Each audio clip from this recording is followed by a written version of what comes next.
मैं अभी अपने आप को मैं चाहता हूँ कि दुनिया से अलग अपने आप को दिखाऊं और कोशिश है मेरी कि मैं थोड़ा सा अलग होके दिखाऊं। लोग ये ना कहें कि भोजपुरी का मैंने खाना छोड़ दिया। मैं आज 6 मुझे लगता है कि 5 महीने से मैं रोटी और चावल नहीं खाया हूँ। 5 महीने से मैं रोटी और चावल नहीं खाया हूँ। संघर्ष एक मैं समझ लीजिए कि संघर्ष की तरह ही है। मैं दिनों रात उसमें 3 बजे सुबह तक जिम किया हूँ।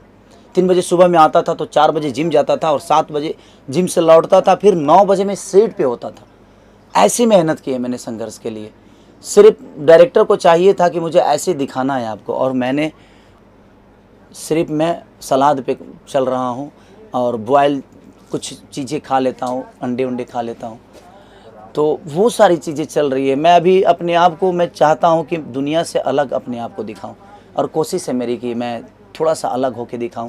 लोग ये ना कहें कि भोजपुरी का, और भोजपुरी अगर आए तो लोग कहें यार भोजपुरी में ऐसे भी लोग हैं क्या, भोजपुरी के हीरो ऐसे होते हैं यार, भोजपुरी में ऐसे होते हैं। मैं ये चाहता हूँ कि पूरी दुनिया ऐसे ही बोले कि यार भोजपुरी के लड़के क्या टैलेंटेड हैं, क्या भोजपुरी के लड़के अपने बॉडी पे काम कर रहे हैं, क्या अपने लुक पे काम कर रहे हैं। मैं ये मैं दुनिया को बताना चाहता हूँ कि जब भोजपुरी की बात आए तो लोग ये चर्चा करें कि भोजपुरी के लड़के यार क्या काम कर रहे हैं। जैसे लोग साउथ के बोल रहे हैं, हिंदी से ज़्यादा बेहतर कंपेयर लोग साउथ के हीरो लोगों को कर रहे हैं। तो मैं वही चाहता हूं कि हर जगह से ज़्यादा अच्छा कंपेयर हमारे भाषा के हीरो लोगों का हो, हमारे भाषा के कलाकारों का हो।